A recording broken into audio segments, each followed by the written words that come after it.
The three biggest money lies that dummies believe, and by dummies I mean pretty much every single person on the face of the earth believes in at least one of these money lies, guys. And if you believe in these type of things we're talking about, these three things today, I promise you, you will always be broke or you will always feel like you're broke. If you believe in any of these, guys, it is ridiculous. People get caught up in the system. They believe these things are correct and they're so not correct. The first one, let's just get straight into this, guys. The first one is people believe that you have to be a professional to manage money. You need to have a professional manage money. You can't do it yourself, when that couldn't be further from the truth. So in 2007, okay, 2007, people had a ton of money in 401ks, all right? Ton of money in 401ks. Meanwhile, all of a sudden, 2009, what these people saw is they saw their 401ks worth half of the value. They went down 50%, okay? Where were these professional money managers that were supposed to be so good managing this money? Okay, why did everybody that had a 401k, why were they all down 50% on their net worth, okay? I remember my dad, he had a small pool business out in the retirement community, okay? So all these people pretty much, live their normal life based upon whatever they can get out of their 401ks. Almost every single person we would talk to had lost 50% of their value from where their account was at in 2007 in their 401k to where it was at in 2009. 50%, guys, 50%. And these are supposed to be professional money managers that are running this money. They're not doing anything, man. They're not doing anything. They're just, based upon where the market goes is where your money goes, all right? How do you think these people felt about, oh man, this is such a great system. This is such a great system. Let's have somebody else manage my money. How do you think these, I remember 70 and 80-year-olds were, having hard times, and they were like, trying to get my dad to like teach them how to clean the pool themselves. So, he wouldn't do it anymore, because they were trying to save that, I don't know, $60 or $80 a month or whatever he charged. That's how bad it got, guys. 70 and 80-year-olds that now knew nothing about cleaning a pool were like, can you teach us how to balance the chemicals and whatnot? Because we can't really afford to pay you your 60, 80 bucks a month. Like, that is ridiculous, guys. Ridiculous. How did every single retiree feel about the system at that time? Probably not too good, all right? The fact is, most hedge funds have gone negative as far as their performance the last few years. Negative. We're not even talking about they can't even keep up with how the market's doing. Never mind, they're actually losing money in the past few years, guys. Most hedge funds out there. So these professional money managers that you're forking over all your money to, oh, I don't know what to do with my money here. You guys go ahead and run it. It's just a false system, guys. It's just a system that was built in place for people that are too lazy to do the research themselves. When all the resources in the world are out there now, there's no excuse nowadays that you can't run your own money. You can't learn about money. You can't learn about how to invest stocks. There are no excuses anymore. The internet has opened up everything. Anything you could possibly want to know about money, it's all out there, okay? It used to be hidden behind closet doors and you had to try to look for it. Now everything is on the internet, okay? You want to learn about long-term investing, Warren Buffett style? You can do that, okay? You want to learn about real estate investing? There are a billion books on that, a billion courses out there. You can learn about that, okay? It doesn't matter what you want to do. You can manage your own money. You can grow your own money. You don't need to fork it over to somebody else and say, well, I got $1,000 extra a month. Let me fork this $1,000 over to this guy so he can run it, guys. It is a bunch of crap. These guys aren't doing anything special for you. Like I said, most hedge funds, mutual funds and whatnot, they don't even care about performance at the end of the day.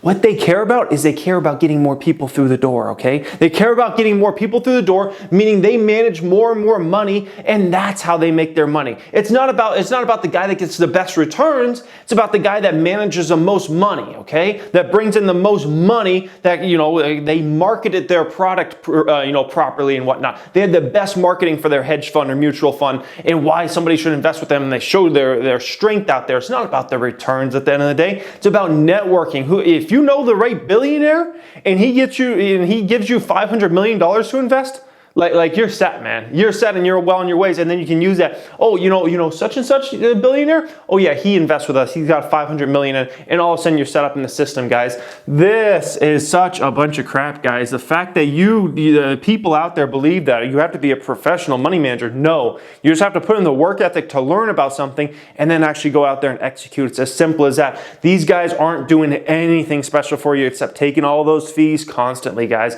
Trust me on that. Let's get into number 2. The second money lie I see from people all the time, I get this question a lot, is people ask me if they can make a living based upon a small amount of money in the stock market, okay? Let's say you got $5,000 in the stock market, $10,000.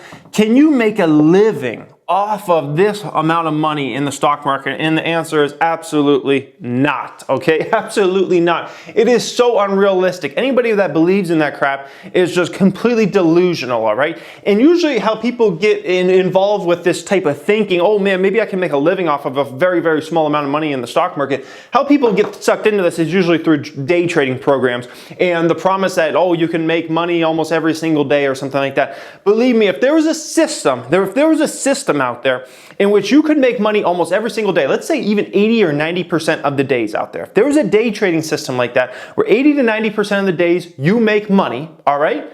That trading system would not be worth millions of dollars. It would not be worth billions of dollars. It would be worth trillions of dollars, okay? If there was a trading system out there that had this type of thing going on, it would be worth trillions of dollars because the biggest, funds out there would be like, oh, let's do this now. Let's just trade. Oh, this means sell here. Oh, the stock went up to here. Let's sell, let's buy, let's do all those things. It would be trillion-dollar systems, guys. That's what these would be worth because the amount of money, if you could make literally every single day, almost, 80 to 90% of the time, you could make money like it's ridiculous. It would be better than being a casino, right? Casinos maybe only make money 55 to 65% of the time. If you could make money 80 to 90% of the time, every single day, it's so unrealistic, guys. So people thinking that they can make a living off of $5,000 or $10,000 in the stock market is completely delusional, okay? The name of the game is long-term investing, okay? Long-term investing, that's the only model that's been proven in the stock market to work for tons and tons of people. Long-term investing,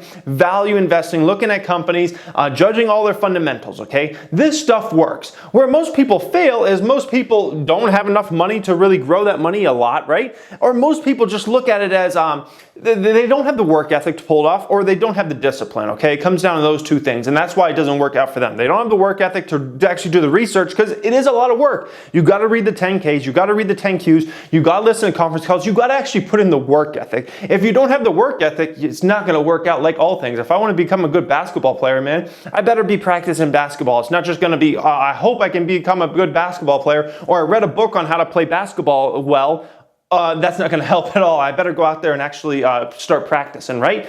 So most people don't have the work ethic and they don't have the discipline. They get undisciplined at times. They do crazy stuff out there. I've fallen into that trap a few times in my life, especially 2015. And that's where you start to lose money. But if you can stay disciplined and actually put in the work ethic, long-term investing is not a complicated thing. It's something almost anybody can do out there as long as you put in the work ethic and you stay disciplined. It works for almost every single person out there. It's just not as sexy because you got to wait for the returns. You got to wait for the returns. It's not like, oh, let me just try to buy here and sell here real quick. And oh, I made $5 on this stock or something like that. That's like the sexy thing. I think sexy is long-term making money in companies where you're going into it thinking I'm going to hold this stock for long-term. Whether you hold that stock for long-term, that's another story. But the plan is to always, I'm buying in this company because I believe in this company for the next 3 to 5 years based upon all the fundamentals I looked into, all the work ethic I put into it, okay? And you build that money and you build that money. So the name of the game isn't I'm going to put $5,000 in an account and make a living. The name of the game is I'm going to put $5,000 in this year, and then I'm going to put another $5,000 in next year, another $5,000, and meanwhile I'm going to make money on that 10, 20, 30% depending upon how well you do in the market, and you keep building this, and the next thing you know, over a 15, 20 year span, you have a lot of money built up, okay? That's another reason why it's very important to get started in your 20s or 30s, hopefully 20s, okay? I started when I was about 18, 19 years old. The name of the game is just, the younger you get started, man, wait to see all of a sudden the next decade. You get started when you're 20 years old, wait to see what you have when you're 30 years old and 40 years old. If you've actually been putting in the work and you stay disciplined and you've been, funneling money, my goodness, guys, you're gonna have a big net worth, okay? Which is gonna help you for the remainder of your life and take a huge burden off you, a huge stress off you. Like when you have a lot of money in a stock market account or something like that, like, it takes a big burden off you. It allows you to do so many other things. It allows you, if you don't like a job, you have to leave that job and not worry about, oh my gosh, I can't pay my bills. No, you got a bunch of money in the account. If you start investing when you're 20, okay? By the time you're 30, you've been putting in 5, 10,000 a year, maybe 15,000 a year, and you've been getting decent gains. We don't even have to say great gains, just like 10 to 15% a year, which is decent. You get those type of gains, guys, you're gonna have a ton of money. So let's say when you're 30, you're like, dude, I don't even like this job I'm at right now. I wanna leave this, I wanna start a business. You can take that risk because you got a bankroll of money in your stock market accounts. The problem is most people can never take a risk in their life because it's like they got nothing left over. And so it's like, if they were to leave their job or they got fired or something like that, how are they going to make ends meet? They have no savings. If you got no savings, you got nothing in the bank, what are you going to do? You can never take risks out there, man. I can take massive risks in my life and do things. I left Quick Trip because I had a lot of money in my stock market accounts, all right? I'm throwing a conference in a few months that's going to cost like $40,000 to $50,000. That's a huge financial risk, right? $40,000, $50,000 on something, we don't even know if it'll work. I can take that type of risk because I got a lot of money. When you get a lot of money, you can take risks out there and build yourself up and build yourself up, okay? That's the name of the game, not, oh, I'm gonna make a living off my $5,000 in the stock market. It's completely a bunch of BS, guys. Let's get into the last one, number 3. The number 3 money lie that dummies believe out there is that you need a college degree to be successful. And this couldn't be further from the truth nowadays, okay? There was a time when I would pretty much agree with this, and it was true that you kind of did need a college degree if you really wanted to be successful. Even back then, it wasn't completely true.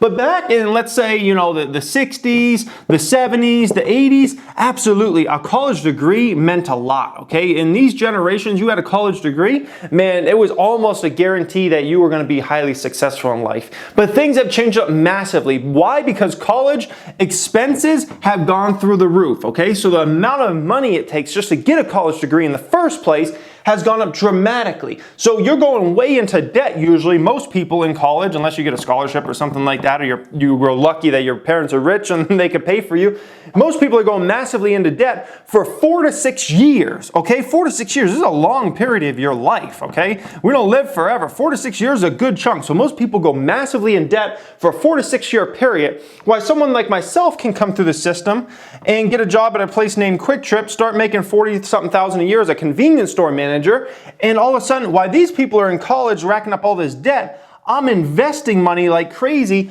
building my money into more and more money through investing, and next thing you know, I have 6 figures plus in stock market accounts when these people are just getting ready to get out of school and they might be 5 or 6 figures in debt. It's a totally different ball game there, guys. It's a totally different ball game.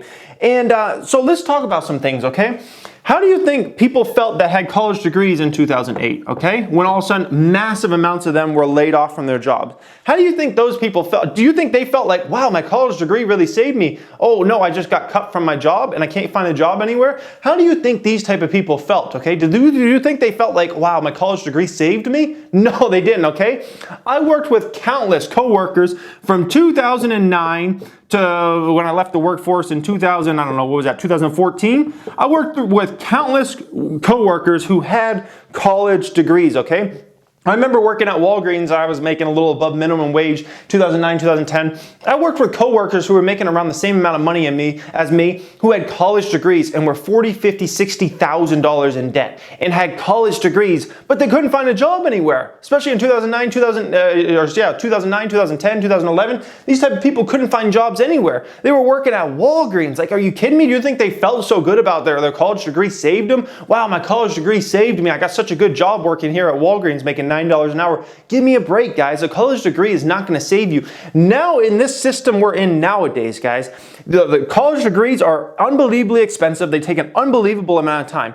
Meanwhile, nowadays, because of the internet, everything's been opened up completely. If I want to be in contact with a Chinese company that makes cell phone cases, I could be in contact with a Chinese company that makes cell phone cases probably within 24 hours for sure, if not within 12 hours on AliExpress, okay? And I could start my, iPhone case business from home right now. Like, that's how simple it is. Where back in the day, back in these generations, it was so hard. If you wanted to make connections, you had to know somebody that knew somebody that knew somebody. If you wanted to make a connection, start a business or something like that, especially something that was going international, it was a hard thing to do. The internet has opened up everything, guys. Amazon, eBay, Alibaba, Google, all these things, Facebook, all these things that you can market to people so easily all over the world. This has opened up the whole entire system for everybody out there. So the fact that, oh, I need a college degree because that's going to take me to prosperity, or that's going to save me in the end, it is completely a bunch of BS, guys.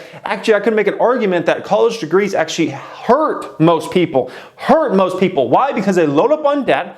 Okay, they load up on debt while somebody else is not loaded up on debt. Not only that, they load up on debt, but then they cling to this thing, okay? They say, oh, I got this degree in this thing, so it keeps them in, like, they have to do that little thing, okay? They have to stay in that segment, or they feel like they're not like, why did I even go to college? It's like almost accepting defeat. Like, I got a degree in business psychology, I got to always do something in relation to business psychology, or I feel like I wasted 4 to 6 years and I went into debt for this, I spent a ton of money on this. It's almost like accepting defeat, and most people don't want to accept defeat, right? So it almost like keeps them in this cocoon where they have to do something that's in relation to what their degree was, and meanwhile they're missing out on massive opportunity if they just freed themselves up. They almost like chain themselves in and whatnot, guys. So you do not need a college degree to be a successful person out there, okay? And a college degree sure as hell is not going to save you, okay? I've seen it time and time again in my life where people thought they were going to get saved by their college degree, and they just didn't get saved in the end. You get cut by your job, you get cut by your job, regardless if you got a college degree or not, okay?